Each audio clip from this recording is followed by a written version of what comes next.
वस्सलातु वस्सलामु अला रसूलिल्लाह व अला आलिहि व अस्हाबिहि इबादिल्लाह अम्मा बाद फ़क़द क़ाल अल्लाहु तआला फ़ी कलामिहिल क़दीम अल फ़ुरक़ानिल मजीद अऊज़ु बिल्लाहि मिनश शैतानिर रजीम बिस्मिल्लाहिर रहमानिर रहीम यौम यक़ूमुन नासु लिरब्बिल आलमीन सदक़ल्लाहुल अज़ीम। अन नबी हुरैरत रज़ियल्लाहु अन्हु क़ाल क़ाल रसूलुल्लाहि सल्लल्लाहु अलैहि वसल्लम सबअतुन युज़िल्लुहुमुल्लाहु तआला फ़ी ज़िल्लिहि यौम ला ज़िल्ल इल्ला ज़िल्लु इमामुन आदिलुन औ कमा क़ाल अलैहिस्सलातु वस्सलाम सदक़न नबिय्यु ஸல்லல்லாஹு அலைஹி வஸல்லம்। அளவற்ற அருளாளன் நிகரற்ற நிறைந்த அன்பாளன் எல்லாம் வல்ல அல்லாஹுவின் திருப்பெயரை போற்றி அகில உலகத்திற்கு அருட்கொடையாக அருளப்பட்ட அண்ணல் நபிகள் நாயகம் ஸல்லல்லாஹு அலைஹி வஸல்லம் அவர்களை போற்றி எனதுரையை ஆரம்பம் செய்கின்றேன். அன்பிற்கினிய அல்லாஹுவின் நல்லடியார்களே, அபூ ஹுரைரா ரலியல்லாஹு அன்ஹு அவர்கள் அறிவிக்கக்கூடிய ஒரு ஹதீஸ் புகாரி ஷரீஃபிலே 1423வது செய்தியாக நபிமொழியாக இடம் பிடித்திருக்கிறது. ஸல்லல்லாஹு அலைஹி வஸல்லம் அவர்கள் 7 சாரார்களை பற்றி குறிப்பிடுவார்கள். தரவரிசை பட்டியல். இந்த 7 சாரார்கள், இவர்களுடைய அந்தஸ்து என்ன, இவர்களுடைய மகத்துவம் என்ன, இவர்களுடைய மாண்பு என்ன என்பது சம்பந்தமாக எம்பெருமான் ஸல்லல்லாஹு அலைஹி வஸல்லம் அவர்கள் தெரிவிப்பார்கள். சபஅத்துன் 7 நபர்கள், 7 சாரார், யுதில்லுஹுமுல்லாஹு தஆலா ஃபீ ظில்லிஹி.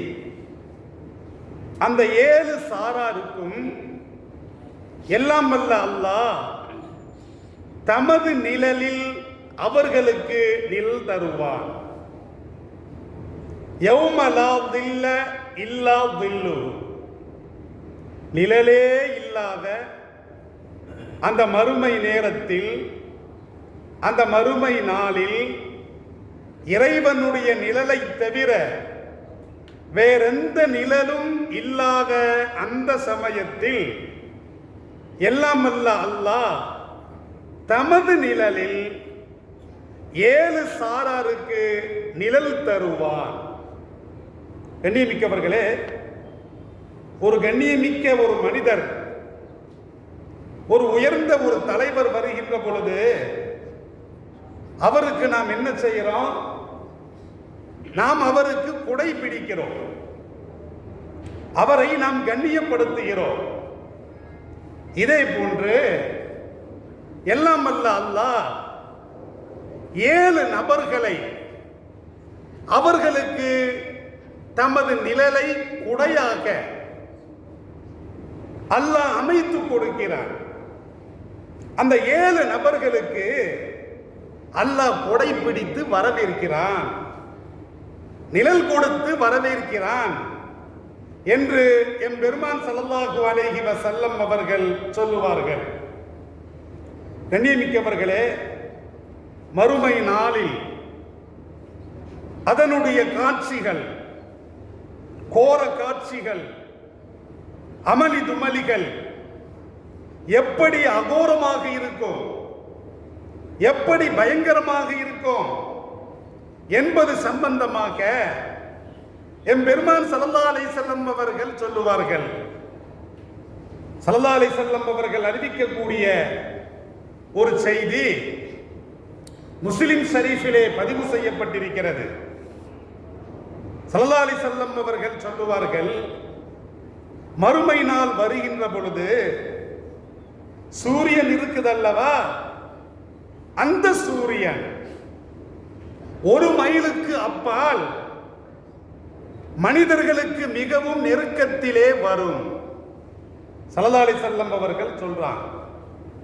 கண்ணியமிக்கவர்களே, 9 கோடி மைல்களுக்கு அப்பால் இருக்கக்கூடிய அந்த சூரியன் எப்போது எப்படி சமீபமாக வரும் என்று சொன்னால், மறுமை சமயத்தில் 1 மைல் தொலைவிலே அது மிகவும் நெருக்கத்திலே வரும்.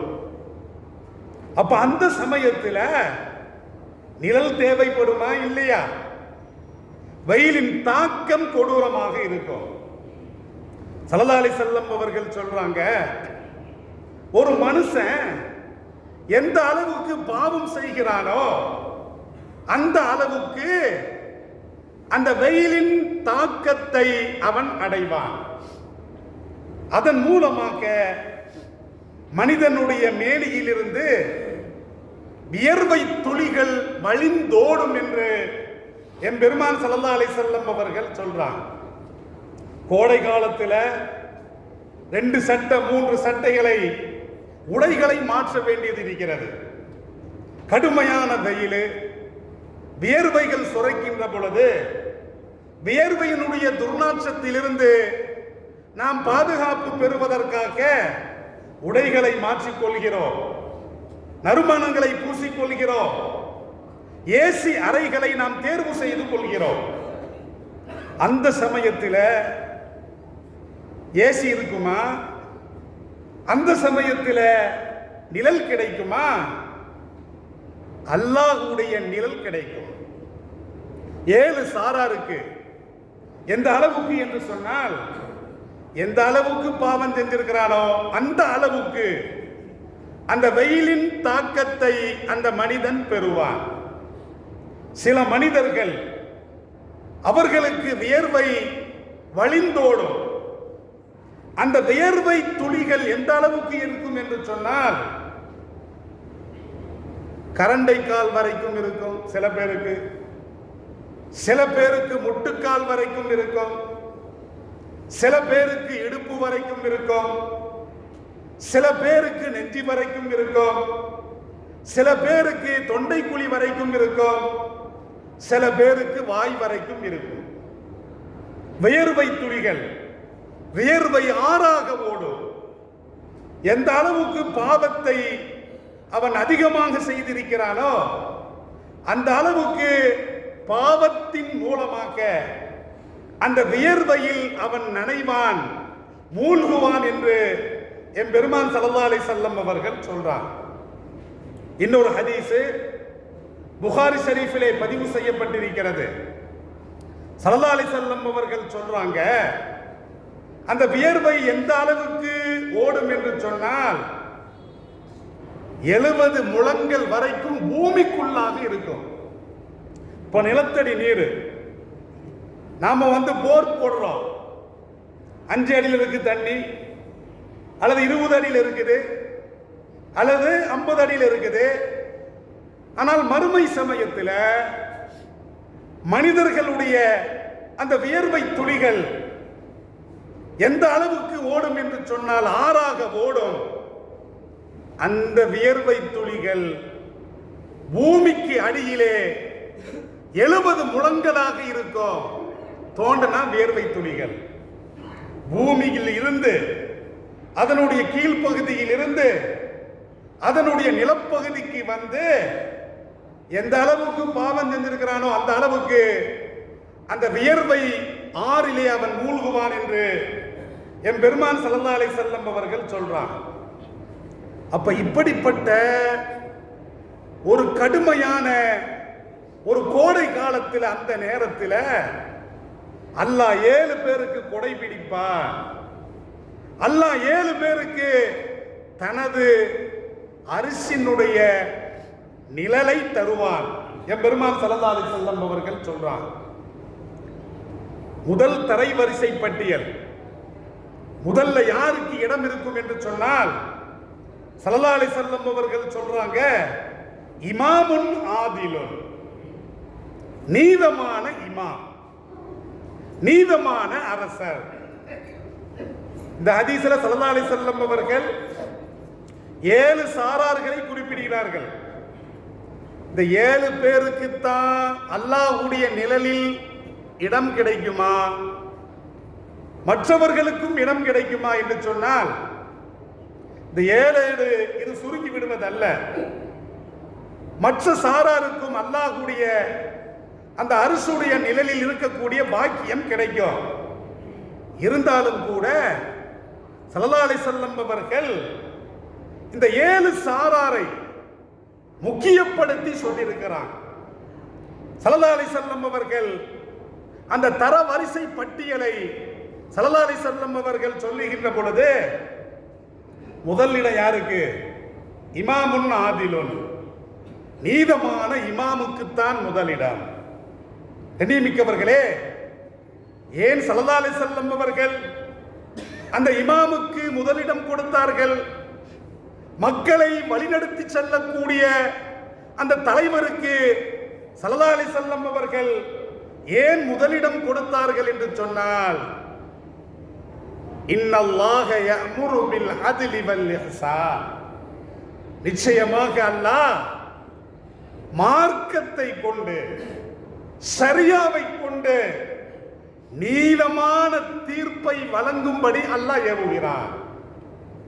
கண்ணியமிக்கவர்களே, ஒரு இமாம் என்பவர், ஒரு தலைவர் என்பவர் இந்த சமுதாயத்தை வழிநடத்தி செல்லக்கூடிய உயர்ந்த பொறுப்பிலே இருக்கக்கூடிய அந்த இமாம் அவர்களுக்கு மற்றவர்களை காட்டிலும் பொறுப்புகள் அதிகமாக இருக்கின்றன. எனவே தான் இந்த சமுதாயத்தை நல்ல முறையில் வழிநடத்தி செல்லக்கூடிய ஒரு இமாம் என்பவர், அவருக்குத்தான் முதல் தரத்தை எம்பெருமான் ஸல்லல்லாஹு அலைஹி வஸல்லம் அவர்கள் கொடுத்திருக்கிறார்கள். இந்த சமுதாயத்தை வழிநடத்தி செல்லக்கூடியவர். கண்ணியமிக்கவர்களே, உமர் இப்னு அப்துல் அசீஸ், 2ஆம் உமர் என்று போற்றப்படக்கூடிய உமர் இப்னு அப்துல் அசீஸ் ரஹ்மத்துல்லாஹி அலைஹி அவர்கள் பதவி ஏற்ற அந்த பொழுது அவர் ஒரு லெட்டர் அனுப்புறார். யாருக்கு அப்படின்னா, பஸ்ராவில் இருக்கக்கூடிய ஹசன் பின் அபில் ஹசன் அல் பஸரி அவர்களுக்கு ஒரு கடிதம் எழுதுகிறார். என்ன கடிதம் அப்படின்னா, ஒரு இமாமுடைய தன்மை எப்படி இருக்க வேண்டும், ஒரு இமாமுடைய குணாதிசயங்கள் எப்படி இருக்க வேண்டும் என்று கேட்டு கடிதம் எழுதுகிறார். அந்த கடிதத்திற்கு பதிலாக ஹசன் பின் அபுல் ஹசன் அவர்கள் உமர் இப்னு அப்துல் அசீஸ் அந்த கலீஃபாவுக்கு அவங்க ஒரு லெட்டர் எழுதுறாங்க. அதில் பல விஷயங்கள் குறிப்பிடப்படுகிறது. முக்கியமான சில விஷயத்தை நான் இங்கே குறிப்பிடுகிறேன். அவர் என்ன சொல்றார் அப்படின்னா, ஒரு இமாம் என்பவர் எப்படிப்பட்டவர் என்று சொன்னால், மனிதனுடைய உடலில் இயங்கக்கூடிய கல்பை போன்று, உள்ளத்தை போன்று ஒரு இமாம் அப்படித்தான் இருக்க வேண்டும். எப்படி இந்த உள்ளம் மனிதனுடைய பிற உறுப்புகளை எப்படி வழிநடத்தி செல்லுகிறதோ அதே போன்று ஒரு சமுதாயத்தில் இருக்கக்கூடிய இமாம் அவர் அந்த சமுதாயத்தில் இருக்கக்கூடிய உறுப்பினர்களை அழகிய முறையிலே வழிநடத்தி செல்ல வேண்டும். இதயத்தை போன்று அவர் இருக்க வேண்டும். ஏனென்று சொன்னால், உள்ளே இருக்கக்கூடிய இதயம் பாலாகிவிட்டால் எல்லா உறுப்புகளுமே பாலாயிரும். உள்ளம் கெட்டு போச்சு, உள்ளம் பாலாயிருச்சு அப்படின்னா அந்த மனிதனுடைய மற்ற உறுப்புகளும் பாலாகிவிடும். உள்ளம் சீராகிவிட்டால் மனிதர்களுடைய எல்லா உறுப்புகளும் சீராகிவிடும். உள்ளத்தை போன்று ஒரு தலைவர் இருக்க வேண்டும் என்ற தமது கடிதத்திலே அவர் குறிப்பிடுகிறார். மேலும் அவர் சொல்லுகின்ற பொழுது, ஒரு இமாம் அவர்கள் எப்படி இருக்க வேண்டும் என்று சொன்னால், மென்மை மனம் படைத்தவராக இருக்க வேண்டும், மக்களை பாதுகாக்கக்கூடியவராக இருக்க வேண்டும். ஒரு இடையன் எப்படி தமது ஆட்டு மந்தைகளை ஓநாய்களிடம் இருந்து பாதுகாக்கிறானோ, அதே போன்ற இந்த சமுதாயத்தை மேய்க்கக்கூடிய, இந்த சமுதாயத்தை வழிநடத்தி செல்லக்கூடிய ஒரு உயர்ந்த ஒரு பொறுப்பு ஒரு இமாமுக்கு இருக்கிறது. ஆட்டு இடையனை போன்று ஆடுகளை அவர் வழிநடத்தி செல்வது போன்று அவர் இந்த சமுதாயத்தை வழிநடத்தி செல்ல வேண்டும். ஏதாவது ஆட்டு இடையன் அஜாக்கிரதையா இருந்தாம்னா எஜமானுடைய ஆடு மந்தைகள் எல்லாம் ஓனாய் கவ்விட்டு போயிடும்.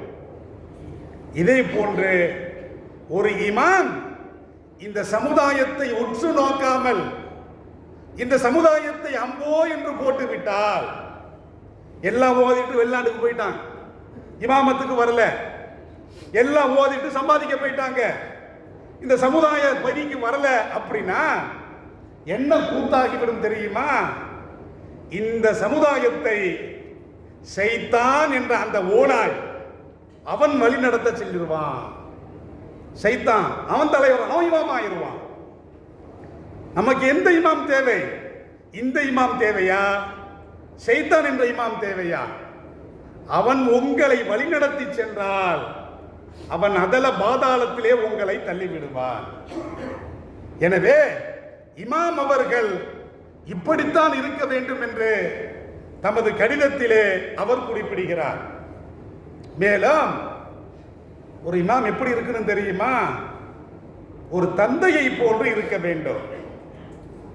ஒரு இரக்கமுள்ள ஒரு தந்தை தமது குழந்தைக்காக எப்படி பாடுபடுவார், தமது குழந்தையினுடைய நலனுக்காக மாடாய் உழைக்கிறார், ஓடாய் தேய்ந்து போகிறார், வெயில் மழை என்று கூட பார்க்க மாட்டார். என் பிள்ளை நல்ல நிலைக்கு வரணும், நான் பட்ட கஷ்டம் என் பிள்ளை படக்கூடாது. ஒரு தந்தை நினைப்பாரா? தன்மானமுள்ள ஒரு தந்தை, இரக்கமுள்ள ஒரு தந்தை தமது குழந்தைகள் விஷயத்தில் அவர் எப்படி நினைப்பாரோ அதே போன்று இந்த சமுதாயத்தை வழிநடத்தி செல்லக்கூடிய ஒரு இமாம் ஒரு தந்தையை போன்று இருக்க வேண்டும். தந்தை குழந்தைகள் சிறுபிராயத்தில் இருக்கின்ற பொழுது அவர்களுக்காக பாடுபடுகிறார்.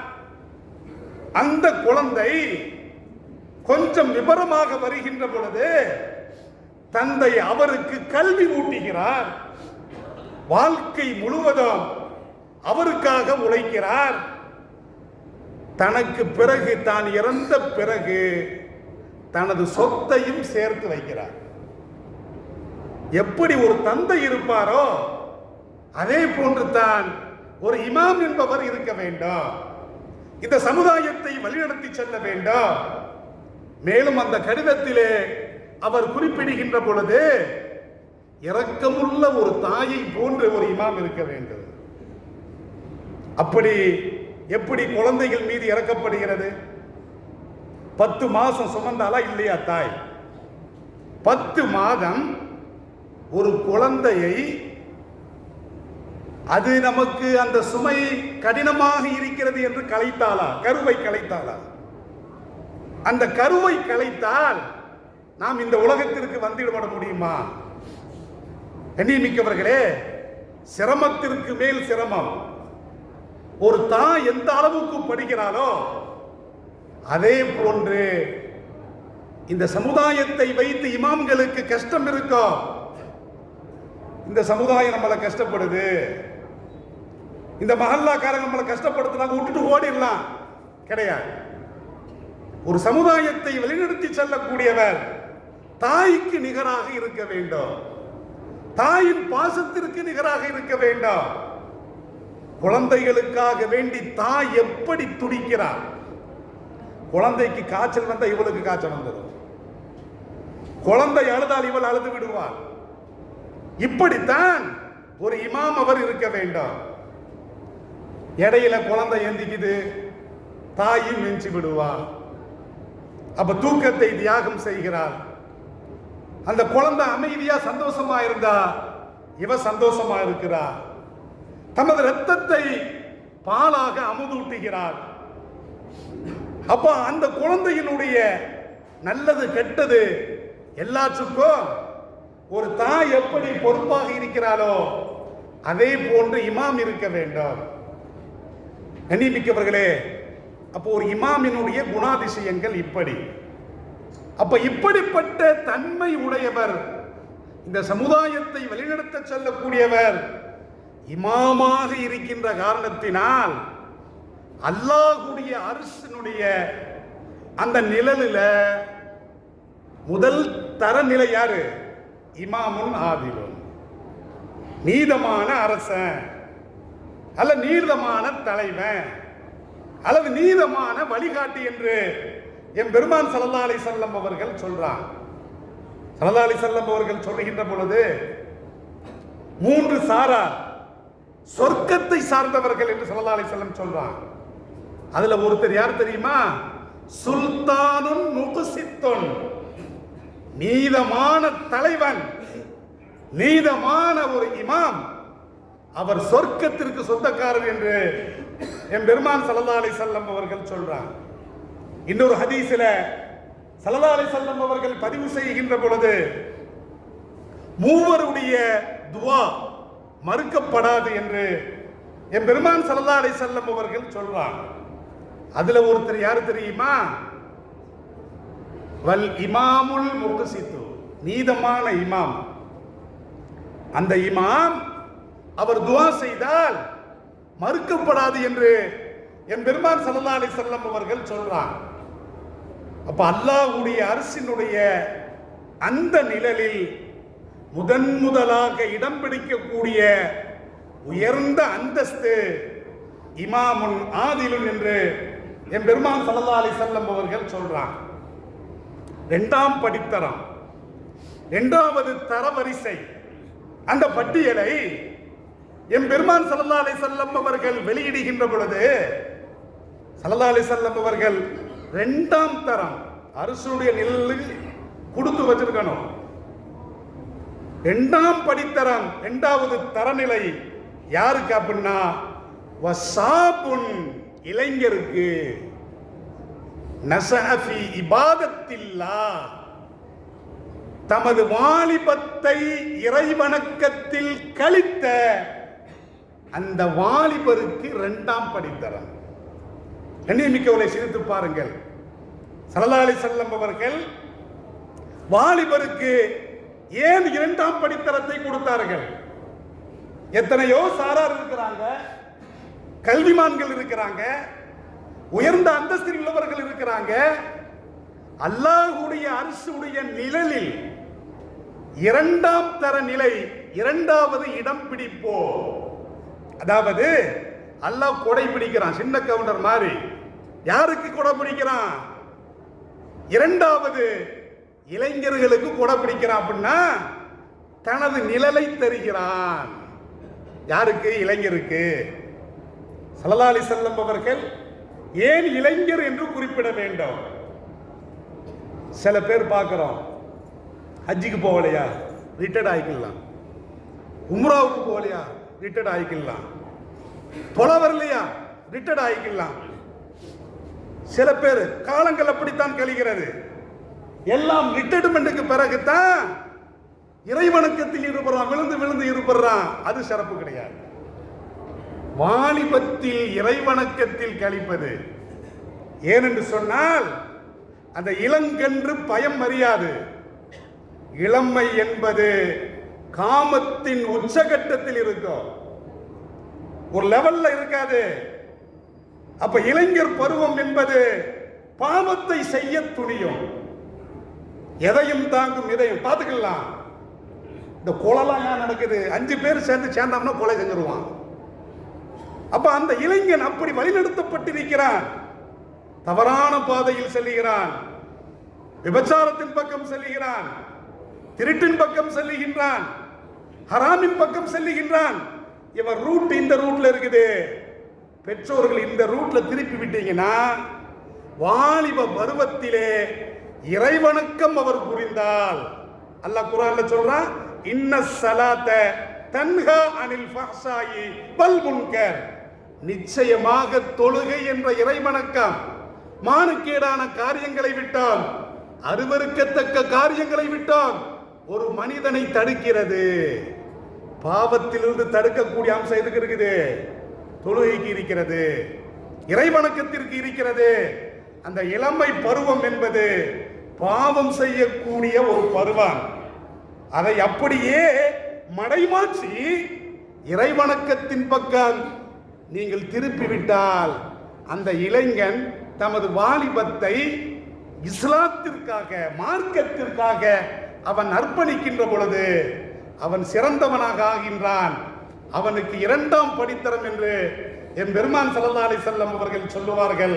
ஆகவே கண்ணியமிக்கவர்களே, எப்படிப்பட்ட ஒரு தலைவராக இருக்க வேண்டும் என்று ஸல்லல்லாஹு அலைஹி வஸல்லம் சொன்னார்களோ, எப்படிப்பட்ட இளைஞராக இருக்க வேண்டும் என்று என் பெருமான் ஸல்லல்லாஹு அலைஹி வஸல்லம் அவர்கள் சொன்னார்களோ, அப்படிப்பட்ட ஒரு தலைவராக, ஒரு இமாமாக, ஒரு வாலிபராக நாம் வாழ்வதற்கு வல்ல இறைவன் கிருபை செய்வானாக. வாஹிரு தஅவானா அனில் ஹம்துலில்லாஹி ரப்பில் ஆலமீன். வஸ்ஸலாம்.